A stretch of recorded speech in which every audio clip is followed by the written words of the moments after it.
Judy Pinnolis, Associate Director at the Library at Berklee College. Today I have Professor Victor Wallis. Professor Wallis is in the Liberal Arts Department at Berklee College, and he is the author of Democracy Denied, 5 lectures on U.S. politics and socialist practice, histories and theories. He edits the journal Socialism and Democracy and has widely contributed to other journals and through speaking engagements. We'll speak today with Professor Wallis about his second edition of his 2018 book, Red Green Revolution, The Politics and Technology of Ecosocialism. Welcome, Dr. Wallis, to Books at Berklee. Thank you very much, Judy. Join you. I'm really glad to be talking about this book because the environment, as you know, is one of my favorite topics, and very deeply involved with so many of the issues that have affected how our environment is changing. Well, I want to start by talking with your listeners here about what the overarching theme of your book is and some of the solutions that you're going to be offering to people in order to achieve a way to mitigate climate change. Well, the overarching theme is that we need a whole new basis for making social decisions about what to produce, how to produce it, how much, and so on. And that as long as these decisions are governed by capitalistic principles, the trend or the imperative really is to forever expand, grow, more and more and more. And this is absolutely incompatible with the sustainability of our natural environment. So decisions have to be made on a new basis, and that's what socialism is about. It's saying that such decisions have to be made not on the basis of a drive for profit, but rather on the basis of the interests of humanity and nature, and that this has to be determined democratically, and that in turn means the involvement of the whole society in the process. So democracy is not just choosing between a couple of political candidates or parties, it's an involvement of the entire population in an organized way and in an informed way in making the decisions about all the practical questions of their lives. Well, one of the things that occurred to me when I was reading this book is that, and you mentioned it actually in your book, about how socialism as a sort of as a term or historical part of politics in the previous century has some baggage. And that baggage is associated with negative outcomes in the Soviet Union or China or other states, nation states. I was wondering if you could talk a little bit about how you see this movement and how it would develop differently, that people would have a way of not seeing it in a negative light. If you could address that a little bit. You do address it a bit in your book. Yeah. I think it's important to realize that the social organization of production is a necessary condition for attacking these problems. That doesn't mean that it's a guarantee that they will be satisfactorily tackled. And one of the things, or even I would say the basic thing, that tarnished the earlier attempts within a socialist framework to address these issues, one of the things that that affected it was the fact that the transformations were incomplete. And this is easily understandable in the sense that the countries in which these attempts were being made were surrounded by hostile forces. And they also, of course, had within them tendencies, trends, practices, customs, habits that still went along with the old tradition, the capitalistic tradition. Most especially, well, in the Soviet Union, they regarded themselves as being in a contest with the capitalist countries to see who could outdo each other. And this put the objectives in terms that were set in a way by capitalism, who could produce the most. And there's still something of this tendency in the case of the competition now between China and the United States. So this destructive impulse of always having to expand is what they come out of. And the point is to escape it in some way. And what I'm saying is that if you have the decisions organized socially, it's at least possible to escape this perpetual drive for expansion, which is impossible in the long term, given the finite nature of the planet and of the resources that we have.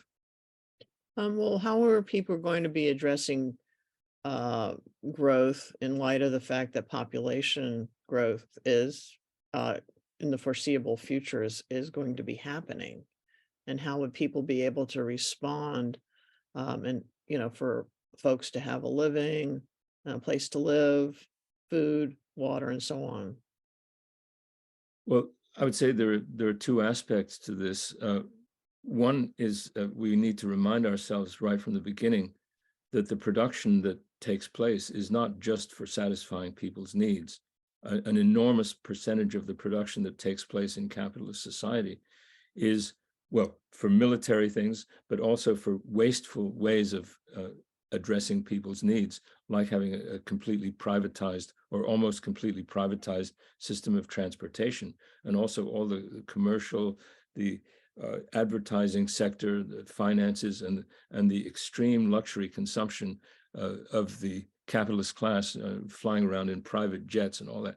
All this stuff has to be eliminated. That's one thing. So it's not just a question of basic needs, or let's say what's being eliminated is not things that respond to basic needs. The basic needs obviously have to be respected, but then in terms of how the basic needs are satisfied, there does have to be a reorganization so that they can be satisfied in different ways, so that we go back to a sense of what's really valuable in human society, which is social interaction, cultural production, and not extravagant displays and this type of thing. So it does involve a cultural transformation, a change in tastes, a change in habits, a recognition of the desirability and even the positive benefits of living in harmony with nature and with each other. So this is a radical transformation, and it's necessary in order to not continue on the path of destruction. It's extremely difficult to bring about. I won't deny that. It involves structural changes of a kind that people have been attempting for a long time with varying degrees of success. There's enormous resistance to it, obviously, on the part of those who fear losing their privileges. But it's the only hope in terms of trying to get a long-term solution, a long-term way of continuing to live. And many of the destructive trends have already taken on a dynamic of their own, like some of the melting processes, the sea level rise and so on, and the extinctions of species. So I'm not in any way guaranteeing or saying that any political response will guarantee a successful outcome, but it's a matter of trends and of whether we can arrest, at least to some extent, the destructive trends that now affect all of us. One of the things that I just want to follow on this idea about population and the size of our human population is that we're being encouraged, or certainly through capitalism, to move to cities, but also because moving to smaller land areas will still allow for areas for food to be produced in land and not take up all the land with housing and so on, which has happened dramatically in the United States in sprawl of cities through suburbanization. And on the other hand, by moving to large urban areas and tall buildings and so on, people do lose their contact with nature, and we're not living in societies that are deeply embedded with nature. How do we deal with that sort of balance between the fact that people are being encouraged to live in cities in order to not spread out to the land, and then on the other hand, are not in touch with in any degree in their daily lives with the natural world? Well, these are important questions that have to be worked out in society-wide discussions.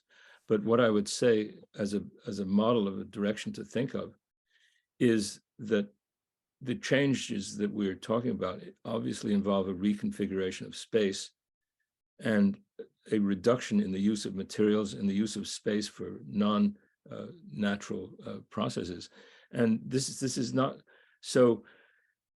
You have living space, but how much living space does one need? How much of one's social life has to be carried on in one's private dwelling?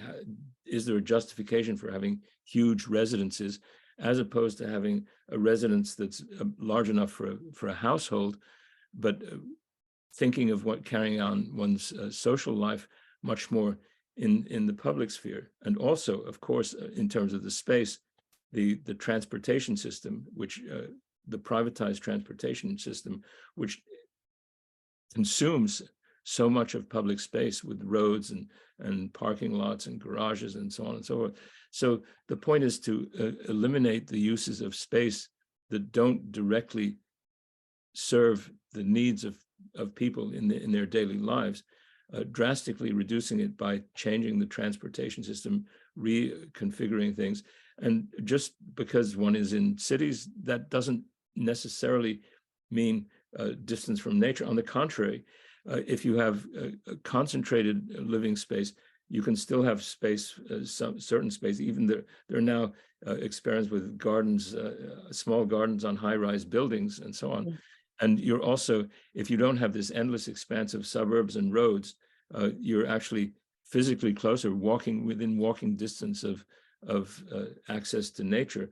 And this is something that can be planned. I mean, the planning of the use of space based on recognition of the need for everyone to have access to nature is something that can take place, provided that the control of land isn't under the sway of speculation, buying and selling, and property values and all that. Instead, you set aside, just as you set aside within cities in the past, certain areas for park space.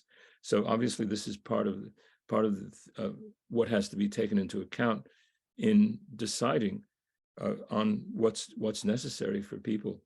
Well, I was wondering if, one of the questions that struck me when reading this book about all these massive social changes, reconfiguration of cities, I mean, all of that, do we have time for such a sweeping social change to then effectively make a difference for us and this sort of ticking time bomb with the ice caps already melting and water rushing into the oceans? Do we have time to make the changes necessary? Well, it's a race against time. The point is to go in the right direction. No one can say to what extent, how it'll work out in terms of whether the changes necessary will come fast enough to stop the worst of the processes that are in course. It's a race against time. That's all that can be said. And so one of the other things that you talk about is you do a lot, you connect a lot of uh, well, you talk a little bit in your book about the environmental groups that have already been working for 50 years and more on these issues, setting aside land, trying to protect resources and so on. But you talk a little bit about some perceived failures of the environmental movement. Could you talk to the audience a little bit about where you see changes could be made with the environmental movements today to make them more effective?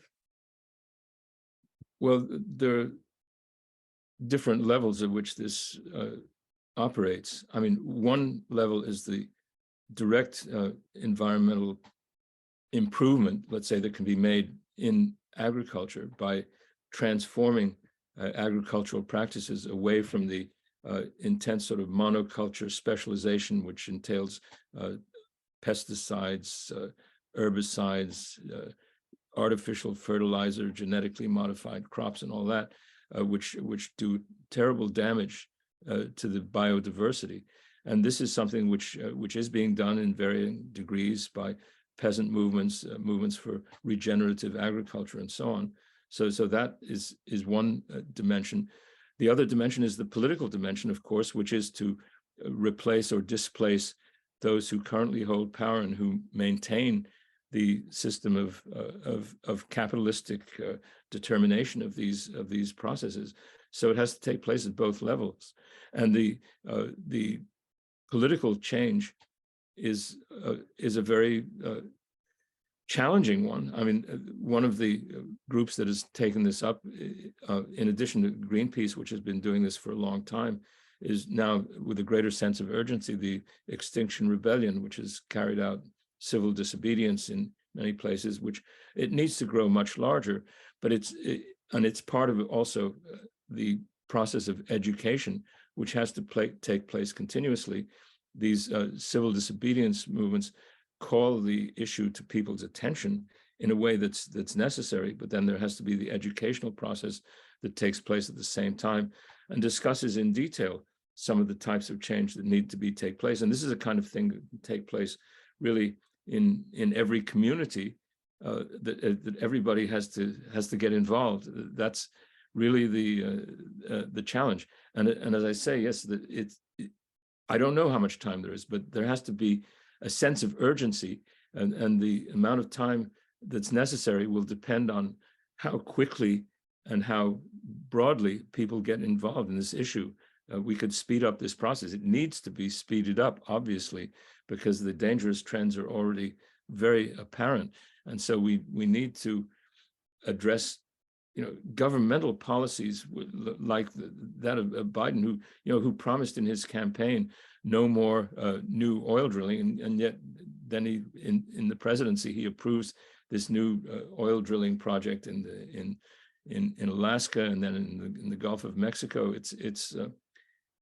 It's tragic. I mean, but this is the issue. There has to be a tremendous political resistance. It has to be a movement on a scale that hasn't been seen. Now, I was impressed by the enormous response to the killing of George Floyd. Millions and millions of people in the United States got out into the streets about that. Well, we have to recognize that the environmental issue is one that merits just as much involvement. There has to be a sense of urgency about it, which the actual situation demands, which is becoming increasingly apparent. Well, the young people do have a sense that it's their lives that are being held at risk, and their futures. Certainly, that's something to be concerned about for them. I was just wondering, how can you mentioned about progress and improvement to the system, uh, but right now we are under a capitalist system. And how can how can any of this, other than large protests, which are, political protests, how can any of this really happen in a society that is still promoting, growth? I mean, even those that talk about the environment or say that they're for the environment still talk about growth, and because those political necessities to talk about the need for jobs and this and that and the next thing, they're still talking about growth. So what is necessary in order to start the process of having people realize there cannot be continual growth at some level, growth in certain ways, but not growth in all the ways that we've been living in our society and our culture up to this point? That's the challenge, indeed. I mean, it does require ultimately the development of alternative political forces, but in the short run, I mean, there are things one can learn. I just learned recently about an experience in Australia in the early 1970s. There's a remarkable book that I just heard about recently, which not too long ago came out in a new edition, called Green Bands, Red Union. And it describes how the Builders Labourers Federation in the Australian state of New South Wales itself took the initiative of refusing to work on environmentally destructive projects. And it had an extraordinary experience during those few years in the 70s. Then it was eventually suppressed. I mean, but the point is, it's an example of the types of things that can be done. And with the increasing sense of urgency as it spreads, and this is an educational challenge, there may be more people disposed to carry out such actions. I mean, this particular union in Australia was influenced partly by the political radicalism of its members, but also by the readings of Rachel Carson and Barry Commoner, which came out in the 1960s and which were important critiques of the capitalist approach to the environment. So there's a tremendous challenge to diffuse these understandings, and also the history of such experiences, which have played an important part. And I mentioned in the book, of course, in the United States, the work that was done by the Oil, Chemical, and Atomic Workers Union in the late 60s and early 70s, which again had a considerable influence in getting the environmental legislation passed in the United States in the early 70s. But unfortunately, in the later years, the environmental agencies and so on were captured. That's the word that's given. They were captured by the private corporations they were supposed to regulate, and they were defunded. They not nearly enough enforcement apparatus. So, I mean, the struggle has to take place at multiple levels. So within the existing system, one can press for a greater degree of enforcement of existing environmental regulations, but one also has to recognize that the trend to resist this is going on a continuing basis. So you have this shocking recent event in the United States of the derailment and the toxic materials spilled in East Palestine, Ohio. And this is absolutely tragic, but the capitalistic imprint on that is so obvious. The way the railroad company cut back on workers and piled inordinately long trains just for economic purposes. So, I mean, some of this is people are aware of it, and the regulations can be imposed immediately.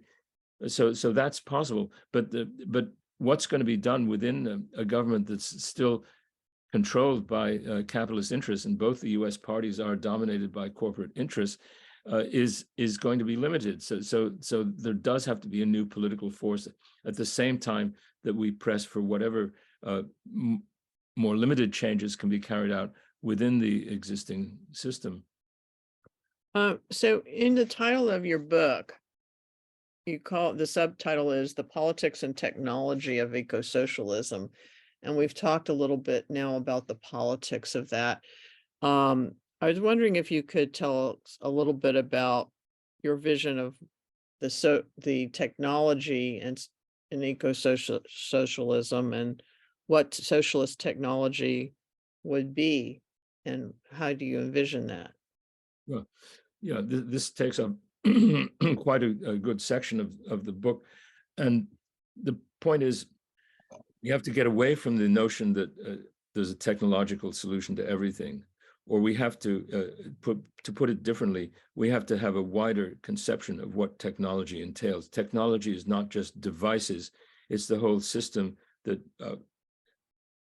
prescribes the way the devices are used. And so if you take the automobile, for example, it's not just the automobile itself, but it's the system which dictates that every adult needs an automobile in order to get around. So that's in a way that the technology, especially, and technology is also a matter not just of devices, but thinking not just of weapons of war, but also things like agriculture, medicine, medical issues, and in the case of agriculture, a lot of the technology is destructive of the biodiversity. I've already mentioned that, but so we have to get in some respects, especially in agriculture, we have to restore earlier ways of doing things that didn't depend on these chemical and genetic inputs, which are destructive of biodiversity and destroyed a lot of species. I mean, the death of millions of bees, the pollinators, and this is an absolutely catastrophic. And the technologies as it's applied in the fishing and so on, these factory fishing vessels that scoop in millions of fish. I mean, it's overfishing. There has to be, let's say, the technology has to be dictated by a respect for biodiversity and the recognition of the interaction of different species in maintaining a healthy environment. And so the point is then, all I'm saying, and I did a separate article actually, this called Technology and Ecosocialism, which spells out some of these issues. It came out not long ago in a global research journal.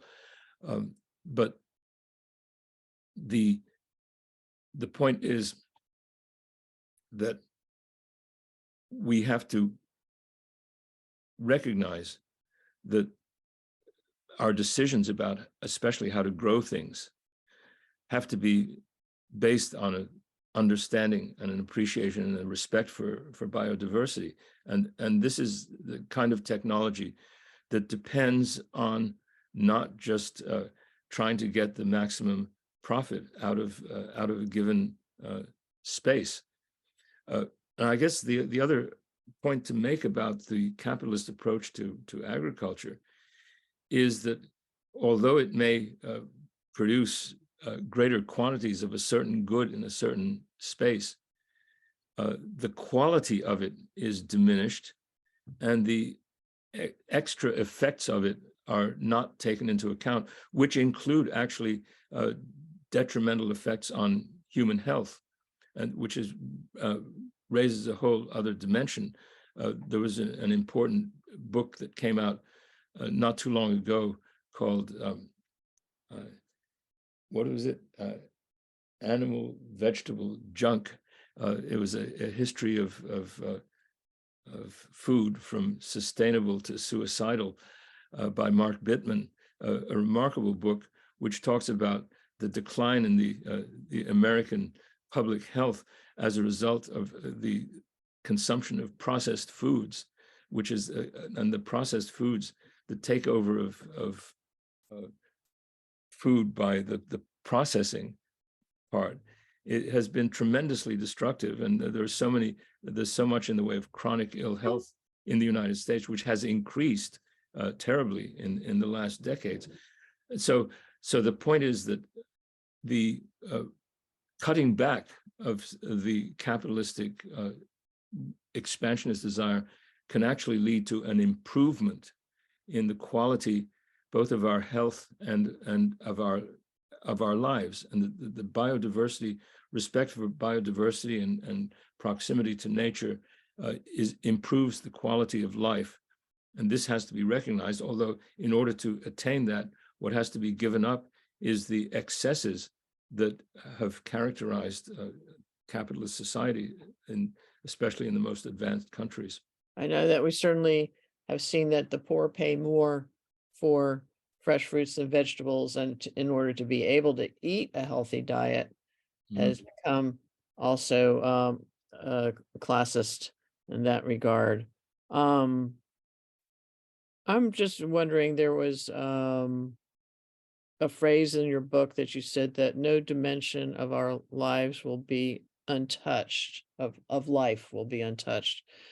What level of transformation would be needed to say in terms of this long-term survival that you talk about in your book, and how we can get people to accept that kind of I wouldn't call it a lower standard of living, but um, a differently viewed standard of living.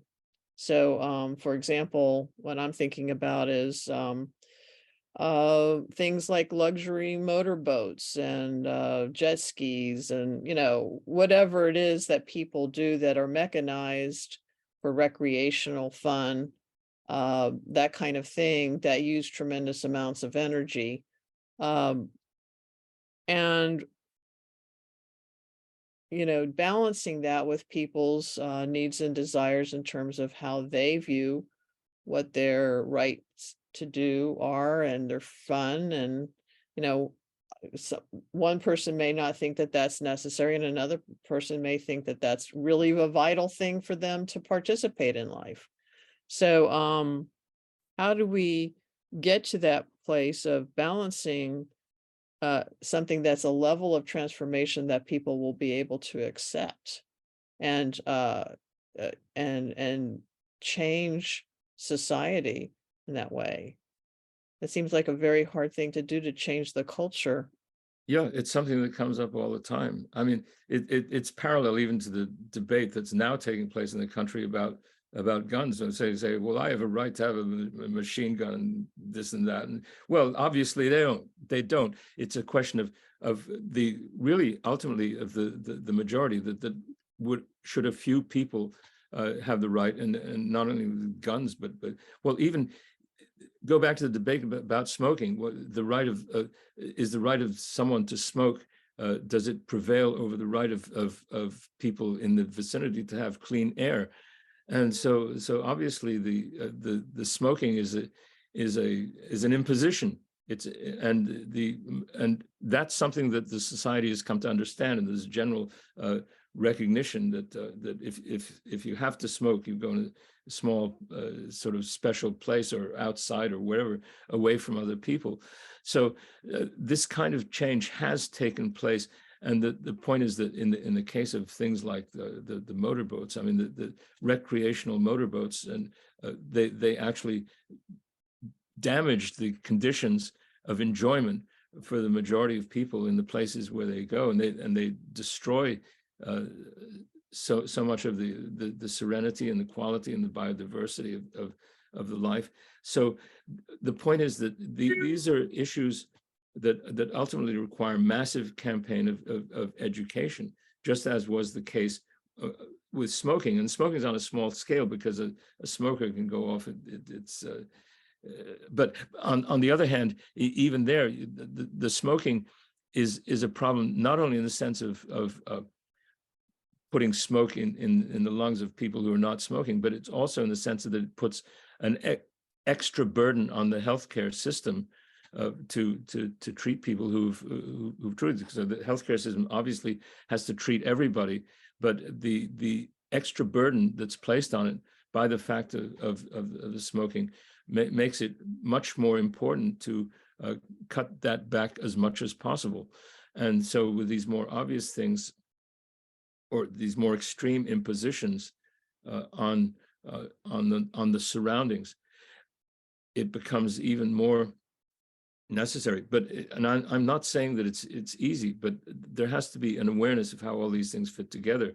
And of course, again, I come back to stressing that the biggest thing in this area is the military, and the military, not only for all the resources it draws and the destruction it carries out, even without being engaged in war, but then especially when it does engage in war, and the fact that this military preoccupation is so much concern now, especially as we look at the world at the present time. The initiative for military buildup comes so disproportionately from the United States, with its determination on the part of the government to remain number one in the world, and is willing to sacrifice all manner of things to that process. So it's a tremendous power. It's not easy to see how it can be arrested, but people have to have it in their minds as the biggest single threat to the environment, both for what it does directly and for what it blocks in the way of a reconsideration of social aims, and blocks in the way of resources necessary to carry out other social goals. Uh, So this is an educational challenge, but it's very big. I guess that, given the war in Ukraine, that some people might argue, uh, for example, that at some point with limited resources, and as resources start to deplete, someone might come along and want to grab all of that. For example, Russia grabbing, the wheat field, wanting to grab all those wheat fields and resources of Ukraine. So one of the difficulties is seeing where be able to pull back on those kinds of things in order to save resources, and yet on the other hand have something to protect. The people feel they would have to protect the resources that they have, or protect themselves from someone else grabbing their resources, as we've seen most recently. Um, and that seems a very difficult question to add on to the environmental uh, uh, topic. Um, One of the things in your book is, one of the things in the book is you discuss, those people who attempt to create a sort of a moderate approach, or what they call a realistic approach, and you put both of those in quotes, moderate and realistic. And you kind of saying that that isn't gonna work. Um, why do you dismiss attempts by people who are, working kind of within the system, or what they see as a moderate approach? Yeah, just let me say on one thing on the Ukraine issue, that I Okay. mean, these issues have to be subjected to diplomatic resolution, and there's not the idea of grabbing all the land is not necessarily a part of that. So, but that's a whole other topic. But now, no, as for the moderate, what I'm attempting to convey in that discussion about moderation is that we're dealing with an emergency. It's an extreme situation in its essence. So a moderate approach. I'm reminded of what Martin Luther King said about the moderate approach to civil rights, and is it going to be 100 years until we have our basic rights taken care of?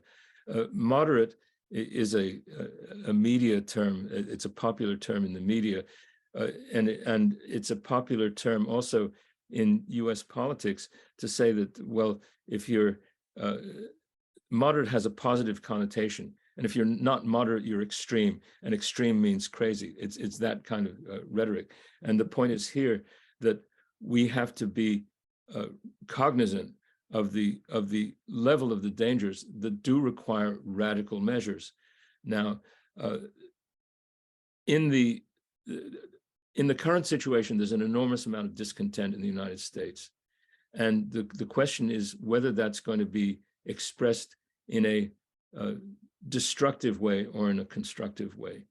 But the moderate approach, so-called, which is the centrist approach in politics, is not providing satisfaction. The hardships are increasing. That while you have political moderates, at the same time, in the dynamic of the economy, the inequalities is increasing more and more and more all the time. And so that's already an extreme that's being, let's say, accepted and justified and not challenged by the so-called moderates. So the point is, we're in an extreme situation. It does require radical measures. And whatever is done in the area of, let's say, moderate reforms, well, it can't be to the exclusion of the more radical changes that are necessary. And I think what one has to hope is that through extensive democratic discussion, those who are drawn initially to a moderate approach will become aware that it's not going to be enough to make the changes that are necessary. So by just electing someone who is says, well, we're going to set up, well, as Biden has just done, an Office of Environmental Justice. Well, that's all very nice, but what does it mean if you're continuing to drill oil all over the place? So the demand to stop the drilling of oil is a radical demand, but it's made necessary by the level of emergency that exists. And of course, obviously, the transition will not be immediate. It's not as though we can immediately stop all use of oil at the present moment, but we can stop the creation of new, or let's say the exploitation of new oil deposits, and we can be planning for the transition away from this reliance, and also for, as we've discussed already, the change in the notion of what has to be produced, and above all, keeping in mind the need for restoring biodiversity. Yeah, you mentioned in your book, and used the phrase tectonic social change. I thought that was a really good phrase to explain to people what is kind of needed. And you do that in regard to your discussion of class. There's a tremendous amount in your book that's devoted to the issue of class and understanding how that's interlinked with all these issues on climate. Um, and I was wondering, just to wrap it up, and I know that we're getting into a long discussion here, and I apologize if it's been a little bit rambling, but if you could just very briefly touch on your thesis of how class is really part of the issue in terms of being able to achieve change that is necessary in this urgent matter. I would say it's not only part of the issue, it's at the core of the issue, because while no one has an interest in environmental breakdown, the capitalist class has an interest in blocking the measures that are needed to avert the environmental breakdown. So the rest of the society, the so-called 99%, which is, it's not a homogeneous sector, obviously, but it does have to have some common awareness of the nature of the obstacles to carrying out its program, and that this is the class interest of capital. And what I argue also in the book is that this class interest of capital is the one sort of irreparable, or let's say the one extreme expression of something that is that has to be dissolved.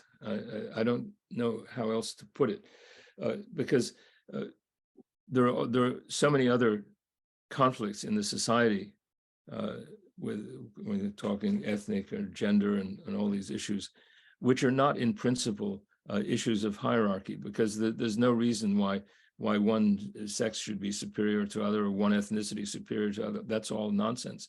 But with class, you have something that wouldn't exist if it didn't involve domination, and that's the point. If there was no domination, there wouldn't be classes.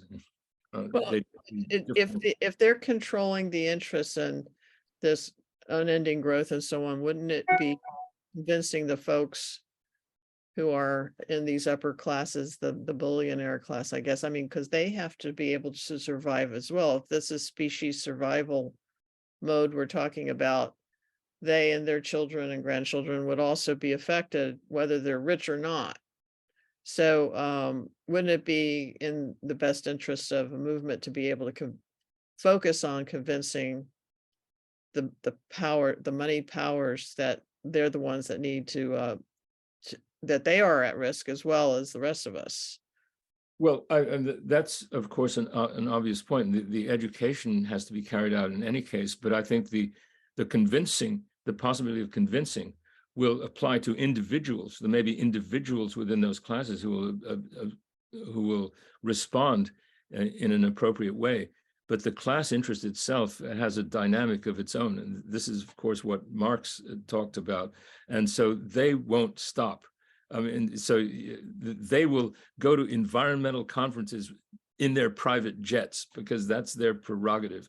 And they will continually, they respond to the environmental crisis, not by seeing how it can be overcome, but by seeing how they can assure their best position within it. So they buy up the land, they try to monopolize whatever they can of the resources. It encourages a scramble. I mean, the scramble, that's their modus operandi. That's the way they work. That's what capitalism is.